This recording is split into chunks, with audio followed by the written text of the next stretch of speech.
सक्तुमिवतित उना पुनन्तो यत्र धीरा मनसा वाचमक्रत। ఓం నమో గణపతయే. స్కాంద పురాణ అంతర్గతమైనటువంటి కార్తీక మాస మాహాత్మ్యంలో 30వ అధ్యాయం 30వ రోజు వినాల్సినటువంటి కథను మనం చెప్పుకోబోతూ ఉన్నామండి. ఈరోజు అమావాస్య 30వ రోజు. మన ధర్మంలో అమావాస్యను 30వ రోజుగా మనం పరిగణిస్తాం. పౌర్ణమిని 15వ రోజుగా పరిగణిస్తాం మనం.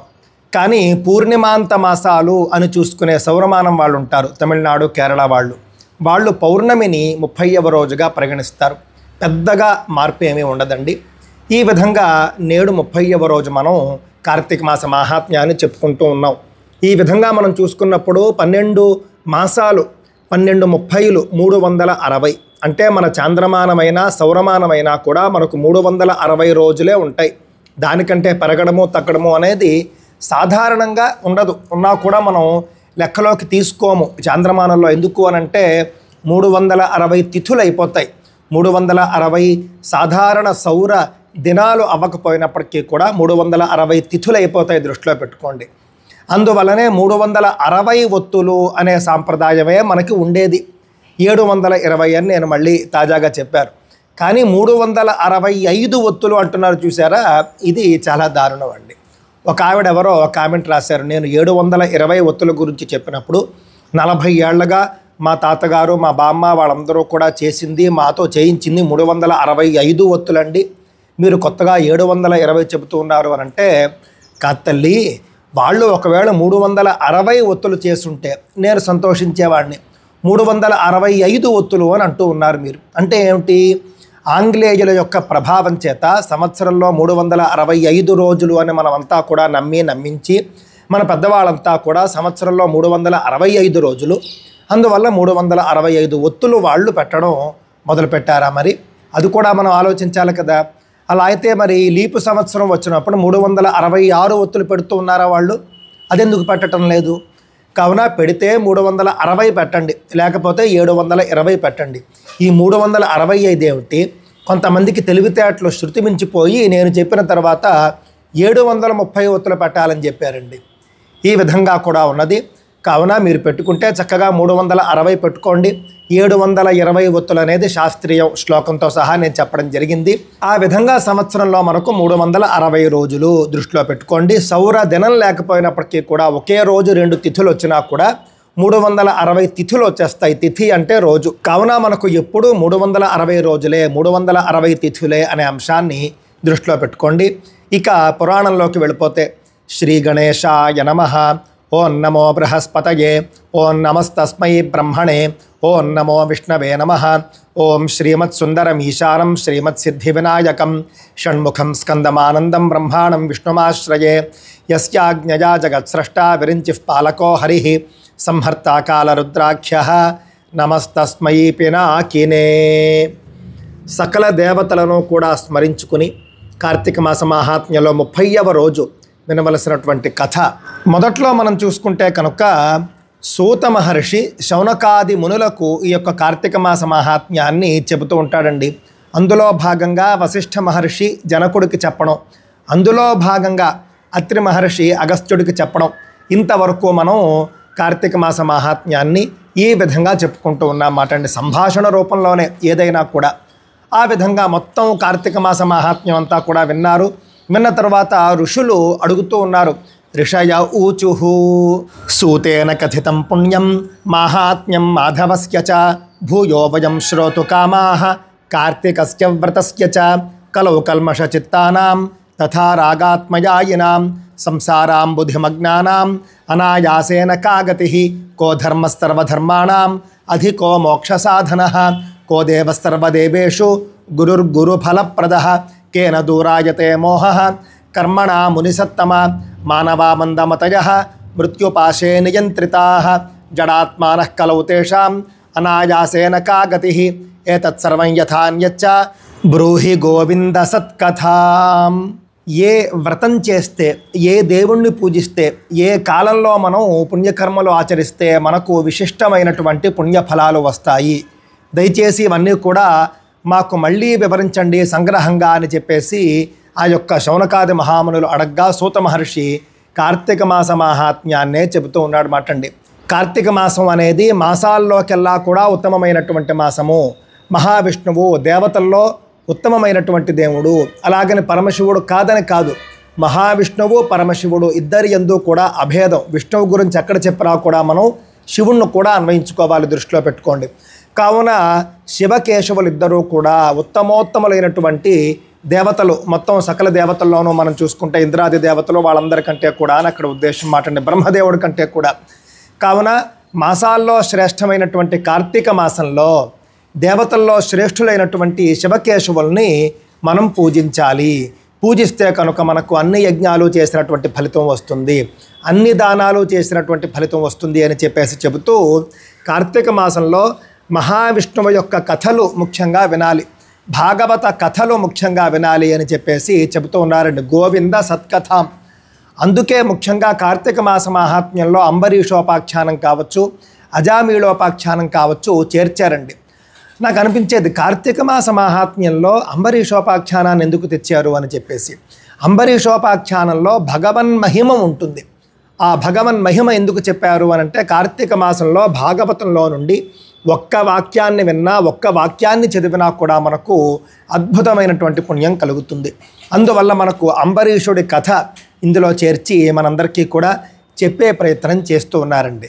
శృతం హితాయ జంతూనాం లోకోపహితకారకం లోకోపకారిణో యూయం క్రతుభిర్భూరి దక్షిణైః యత్ఫలం పుణ్యతీర్థాది స్నానదానాది కర్మభిః తత్ఫలం యాంతి విప్రేంద్రాః సద్గిరానాత్ర సంశయః శృణుధ్వమృషయో యూయం ఊర్జే శృత్యుదితం ఫలం మురారి ప్రీతి సంబోధ కారణం కార్తీక వ్రతం. ఇందాక చెప్పినట్లుగా మనుష్యులకు అదేవిధంగా లోకానికంతా కూడా ఉపకారం అయ్యేటటువంటి ప్రశ్నలు మీరు అడగడం వల్లనే నేను కార్తీక మాస మహాత్మ్యాన్ని చెప్పడం జరిగింది. మీరంతా కూడా విన్నారు. మొత్తం అన్ని యజ్ఞాలు కూడా చేసి లోకంలో ఉన్నటువంటి సంపదలన్నీ కూడా దక్షిణగా ఇస్తే ఆ యాగం ఎట్టి ఫలితాన్ని ఇస్తుందో కార్తీక వ్రతం అట్టి ఫలితాన్ని ఇస్తుంది. అన్ని పుణ్యతీర్థాల్లోనూ, గంగాది పుణ్యతీర్థాల్లోనూ స్నానం చేస్తే మనకు ఏ విధమైనటువంటి ఫలితం వస్తుందో ఆ ఫలితం మనకు కార్తీక వ్రతం వల్ల వస్తుంది అని చెప్పేసి చెప్పారండి. కార్తీకే కేశవం భక్త్యా తులా సంస్థే దివాకరే స్నానం విష్మర్చనందానం దీప ప్రజ్వలనం నిశి నరః కృత్వా విముచ్యేత వృజనైరార్జితైర్జవాత్ తులారాశింగతే సూర్యే తదారభ్యానురాగతః ప్రాతః ప్రతిదినే మాసం ఏకం విష్ణుపరాయణః య ఆచరేద్వ్రతమిదం జీవన్ముక్తః స ఉచ్యతే. ఎవరైతే కార్తీక మాసంలో విష్ణువును ఉద్దేశించి స్నానము, విష్ణువుని ఉద్దేశించి దానము, విష్ణువును పూజించుట, శివుణ్ణి పూజించుట, శివుణ్ణి ఉద్దేశించి దానము, శివుణ్ణి ఉద్దేశించి స్నానము, శివుణ్ణి ఉద్దేశించి దీపారాధనలు చేయుట, ఈ విధంగా కార్తీక మాసమంతా ఎవరైతే చేస్తారో వాళ్ళు జీవన్ముక్తులు అని తెలుసుకోండి. బ్రాహ్మణ క్షత్రియో వాపి వైశ్య శూద్రస్త్రియోపి వా న కార్తీక వ్రతమిదం ఆచరంతి నరాధమాః తే యాంత్యంధతమం సత్యం కులైరపి న సంశయః. ఇక్కడ అంటూ ఉన్నారండి, కార్తీక వ్రతం చేయని వాళ్ళు నరకానికి వెళతారు అంటూ ఉన్నారు. చాలామందికి అనిపిస్తుంది ఇదేమిటండి చేయకపోతే నరకానికి వెళ్ళిపోవడం ఏమిటి అని. మరంతే కదండి, సంవత్సరం 12 నెలలు కూడా రకరకాల పాపాలు దోషాలు చేస్తూ ఉంటాం మనం. సంవత్సరంలో గొప్ప మాసం అని చెప్పేసి మనం కార్తీక మాసాన్ని చెప్పుకున్నప్పుడు, కార్తీక మాసంలో కూడా కించిత్తు పుణ్యం చేయలేని వాడు సంవత్సరం మొత్తం చేసేస్తాడా? చేయడు. కార్తీక మాసంలోనైనా చేయడానికి అవకాశము శ్రద్ధ లేనివాడు సంవత్సరం మొత్తం ఏ పుణ్యము చేయడు. కావున వాడు చేసినటువంటి పాపాలకు నరకానికి వెళ్ళవలసి వస్తుంది అని అక్కడ ఉద్దేశం. అంతేకాని చేయకపోతే వెళ్ళిపోతారని కాదు. ఆ విధంగా కార్తీక వ్రతాన్ని ఆచరించిన వాళ్ళు నరకం నుండి బయటపడి స్వర్గానికి వెళతారు అని చెప్పేసి తెలియజేసుకుంటూ, కార్తీకం ప్రాప్య కావేరీ సలిలే యో నిమజ్జతి స కేశవపురం యాతి స్తూయమానో మరాదిభిః. కార్తీకే మాసి సంప్రాప్తే స్నాత్వా సంపూజ్య కేశవం సపుమాన్ యాతి వైకుంఠం మానవో ముక్త కిల్బిషః ఏ నాచరంతి విప్రేంద్రాః కార్తీకోక్తం వ్రతం శుభం. కార్తీక మాసంలో కావేరీ స్నానం చాలా విశేషం. అన్ని నదీ స్నానాల కంటే కూడా కావేరీ స్నానం కార్తీకంలో విశేషం అండి. గంగా స్నానం కంటే కూడా దృష్టిలో పెట్టుకోండి, చాలామందికి తెలియదు. కానీ నేను గతంలో చెప్పాను, గంగా స్నానం కంటే కూడా కార్తీక మాసంలో కావేరీ స్నానానికి మహత్వం ఎక్కువ. అందువల్ల కావేరీ ఎక్కడుంటే అక్కడ చేయండి అని నేను చెప్పానండి. నేను చాలాసార్లు కావేరీ స్నానం చేయడం జరిగిందండి కార్తీక మాసంలో. ఇందులో ఒక కథ చెబుతారు. గంగా నది ఒకసారి పరమశివుడి వద్దకు వెళ్ళిందిట. వెళ్ళి లోకంలో అందరూ చేసేటటువంటి పాపాలన్నీ కూడా నాలో మునిగి ఆ పాపాలను పోగొట్టుకుంటూ ఉంటారు. అంటే వాళ్ళ పాపాలను నేను తీసుకుంటూ ఉంటాను.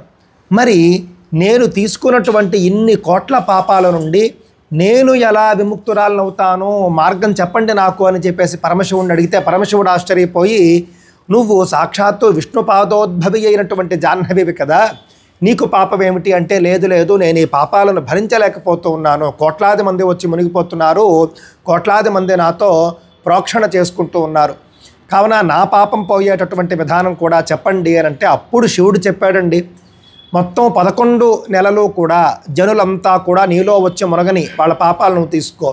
నువ్వు కార్తీక మాసంలో కావేరీలో వచ్చి నువ్వు స్నానం చేయి, తద్వారా నీ పాపాలన్నీ పోతాయి అని చెప్పేసి పరమశివుడు చెప్పాడు. స్కాంద పురాణంలో ఉంది.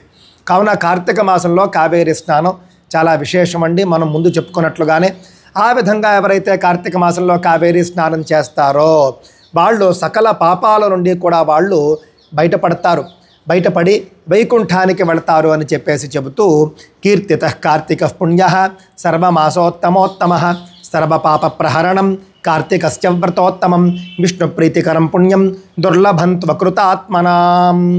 విష్ణు ప్రీతికరమైనటువంటి శివ ప్రీతికరమైనటువంటి కార్తీక మాస మాహాత్మ్యాన్ని మీరంతా కూడా విన్నారు. ఈ యొక్క మాహాత్మ్యాన్ని వినడం వల్ల కూడా మనకు ఎంతో అద్భుతమైనటువంటి ఫలితం కలుగుతుంది, విష్ణులోకం కలుగుతుంది, శివభక్తులకి కైలాస ప్రాప్తి కలుగుతుంది అని చెప్పేసి చెబుతూ ఉన్నారండి. యః కార్తికే తులా సంస్థే మార్తాండే మానవ కలౌ స్నానం దానార్చనం హోమం పరిచర్యాం మధుద్విషః స నరః సర్వదుఃఖేభ్యః విముక్తో అమృతమశ్నుతే. కార్తీక మాసంలో ఎవరైతే ముఖ్యంగా కలియుగంలో స్నానం, దానం, భగవత్ పూజ, హోమము, అదేవిధంగా దైవ సేవ అంటే దేవాలయంలో తోడవడం కావచ్చు మొదలైనటువంటివి అవన్నీ ఎవరైతే చేస్తారో వాళ్లకు కలిగేటటువంటి సుఖం చెప్పలేము, మాటల్లో చెప్పలేము. వాళ్ళకు బ్రహ్మానందం కలుగుతుంది, సకల దుఃఖాల నుండి వాళ్ళు బయటపడతారు, అమృతత్వాన్ని పొందుతారు అని చెప్పేసి చెబుతూ, దీపదానం కాంస్యదానం దీప ప్రజ్వలనం హరేః ధాన్యం ఫలధనం సద్మ అక్షయ్యం కార్తీక వ్రతే. కార్తీక మాసంలో దీపదానం కావచ్చు, కంచుపాత్ర దానం కావచ్చు, దీపాలను ప్రజ్వలింపజేయడం కావచ్చు, ధాన్యదానము, ఫలదానము, గృహదానము, ఇవన్నీ కూడా కార్తీక మాసంలో చాలా విశేషం. ఏది చేసుకున్నా అక్షయ ఫలాన్ని ఇస్తాయి అని చెప్పేసి చెబుతూ ఇందాక చెప్పినటువంటి శ్లోకంలో నుండి మధుద్విషః అన్నారు. ఎవరైతే కార్తీక మాసంలో మద్యపానాన్ని వదిలిపెడతారో వాళ్లకు కూడా వైకుంఠ ప్రాప్తి కలుగుతుంది. అదేమిటండి, సంవత్సరం అంతా మందు తాగేసి కార్తీక మాసంలో వదిలేస్తే చాలా అనంటే కనుక అలా కాదండి. కార్తీక మాసంలో మద్యపానాన్ని వదిలిపెడితే పుణ్యం వైపు వీడి యొక్క అడుగులు మొదలవుతాయి. మెల్లగా వాడే మారతాడు. ఆ యొక్క భగవన్ మహిమ చేత కార్తీక మాసంలో ఎప్పుడైతే నెలంతా కూడా మద్యాన్ని విడిచిపెట్టి జీవిస్తారో భగవంతుడు అనుగ్రహం, భగవంతుడి దృష్టి వీడి మీద పడుతుంది. మెల్లగా వాడు ప్రతి కార్తీక మాసము చేస్తాడు ఒక 3-4 ఏళ్ళు. ఆ తర్వాత మెల్లమెల్లగా పూర్తిగా మానేసి దైవం వైపు నడుస్తాడు. ఇది మహర్షుల యొక్క ఉద్దేశం. అందువల్ల కార్తీక మాసంలో మద్యపానాన్ని వదిలిపెట్టడం కావచ్చు, నేల మీద పడుకోవడం కావచ్చు, చన్నీటి స్నానం కావచ్చు, ఇవన్నీ ఉన్నాయి చూసారా. ఇవన్నీ యథాతథంగా తీసుకుని వచ్చి మన వాళ్ళు పెద్దవాళ్ళు అయ్యప్ప మాలలో పెట్టారండి. అయ్యప్ప మాలలో కూడా కార్తీక మాసంలో ఏవేవైతే నియమాలు చెప్పారో అవన్నీ పాటించాలి. అయ్యప్ప మాల వేసుకున్న వాళ్ళు కూడా పాటించవలసిన నియమాలు అవన్నీ వచ్చే సంవత్సరం నుండి నేను చెప్పే ప్రయత్నం చేస్తానండి. పరిశోధన చేస్తూ ఉన్నాను ఇంకాను. ఈ విధంగా కార్తీక మాసంలో మద్యపానాన్ని వదిలిపెట్టాలి, ధూమపానాన్ని వదిలిపెట్టాలి, దానివల్ల కూడా పుణ్యం కలుగుతుంది అని చెబుతూ, ఆఢ్యోవాపి దరిద్రోవా యః ప్రీత్యై శార్ంగధన్ వినః ఊర్జే మాసి మునిశ్రేష్ఠాత్ కథాశ్రావ్యా మహత్ఫలం. కార్తీక మాసంలో ఎవరైనా సరే కార్తీక మహాత్మ్యాన్ని విన్నారు అని అంటే వాళ్లకు మహత్తరమైనటువంటి పుణ్యం కలుగుతుంది, మహత్తరమైనటువంటి విష్ణు సాయుధ్యం కూడా వాళ్లకు ప్రాప్తిస్తుంది. సర్వపాప ప్రశమనం సర్వ సంపత్సుఖావహం సర్వోత్కృష్టం ఫలమితి మహాత్మ్యం కార్తీకస్య చ. కార్తీక మహాత్మ్యాన్ని విన్నవాళ్ళు సకల పాపాలను పోగొట్టుకుంటారు, సర్వ సంపదలను పొందుతారు, సకల సుఖాలను పొందుతారు. ఇదం యశృణుతే పుణ్యం అధ్యాయం మాధవ ప్రియ సుఖం చైవం సమాసాద్య పశ్చాద్యాతి పరం సుఖం. ఇది శ్రీ స్కాంద పురాణే కార్తీక మాస మాహాత్మ్యే ఫలస్తుతిర్నామ త్రింశోऽధ్యాయః. ఈ విధంగా కార్తీక మాస మాహాత్మ్యం వినడం వల్ల కలిగేటటువంటి ఫలం కూడా ఇందులో మరొక్కసారి చెప్పారండి. కార్తీక మాసంలో వేరే వాళ్ళు పెట్టినటువంటి దీపాన్ని దర్శిస్తేనే పుణ్యం అని చెప్పారు. కార్తీక పౌర్ణమి నాడు అది ఆరిపోతూ ఉంటే దానిని కొంచెం ఒత్తు పైకి తీస్తేనే పుణ్యం అని చెప్పారు. స్నానం చేసేవాడిని ముట్టుకుంటేనే పుణ్యం అని చెప్పారు. ఇన్ని చెప్పిన వాళ్ళు కార్తీక మహాత్మ్యం పూర్తిగా వింటే ఎంత ఫలితము అని వేరే చెప్పాలా అండి? సాదా సీదా ఫలితం కాదు. 30 రోజులు ఎవరైతే కార్తీక మాస మహాత్మ్యాన్ని విన్నారో మీరు వ్రాసి పెట్టుకోవచ్చండి. మీకు జీవితంలో గొప్ప సుఖాలు కలుగుతాయి, మహా దుఃఖాలు కూడా మీ జీవితం నుండి పోతాయండి. పోవాలి అని నేను కోరుకుంటూ ఉన్నాను. మీ అందరికీ కూడా ఏవేవైతే తీరని సమస్యలతో మీరు బాధపడుతూ ఉన్నారో అవన్నీ కూడా ఈ 30 రోజులు కార్తీక మహాత్మ్యాన్ని విన్న వాళ్ళందరికీ కూడా సమస్య పోవాలి అని కోరుకుంటూ ఉన్నాను. మీకు అవ్వని పనులు అవ్వాలి అని కోరుకుంటూ ఉన్నాను. మీకు కనుక అనారోగ్యం ఉంటే కనుక ఆరోగ్యం రావాలి అని చెప్పేసి కోరుకుంటూ ఉన్నాను. అదేవిధంగా కుటుంబంలో కలహాలు ఉంటే కనుక కలహాలు పోయి భార్యాభర్తలు కుటుంబ సభ్యులందరూ కలిసిమెలిసి ఉండాలి అని చెప్పేసి కోరుకుంటూ ఉన్నాను. మీకు శత్రు భయం ఉంటే కనుక శత్రువులందరూ కూడా మీకు ఆకర్షితులైపోయి మీతో కలిసిపోవాలి అని కోరుకుంటూ ఉన్నాను. లేకపోతే పరాజితులు అవ్వాలి అని చెప్పేసి కోరుకుంటూ ఉన్నాను. మీకు తినడానికి తిండి, కట్టుకోవడానికి బట్ట, ఉండడానికి ఇల్లు, ఇవన్నీ కూడా కార్తీక మాస మహాత్మ్యాన్ని సంపూర్ణంగా విని కార్తీక వ్రతం ఆచరించిన వాళ్లకు కలగాలి అని చెప్పేసి కోరుకుంటూ ఉన్నాను. చివరగా మీకు సుఖప్రదమైనటువంటి జీవనం కలగాలి అని చెప్పేసి కోరుకుంటూ ఉన్నానండి. ఇంతటితో కార్తీక మాస మహాత్మ్యం పూర్తయింది. ఎంతో శ్రద్ధగా 30 రోజులు కూడా ఎవరెవరైతే కార్తీక మాస మహాత్మ్యాన్ని విన్నారో వాళ్ళందరికీ కూడా పరమశివుడి యొక్క అనుగ్రహం కలుగుగాక, మహావిష్ణువు యొక్క అనుగ్రహం కలుగుగాక. మీ పిల్లలు కూడా మీ మార్గంలోకే వచ్చుగాక, ఆధ్యాత్మిక మార్గంలోకి వచ్చుగాక, ధర్మ మార్గంలో వాళ్ళు కూడా ప్రయాణం చేయుగాక భవిష్యత్తులో అని చెప్పేసి ఆశీర్వదిస్తూ స్వస్తి.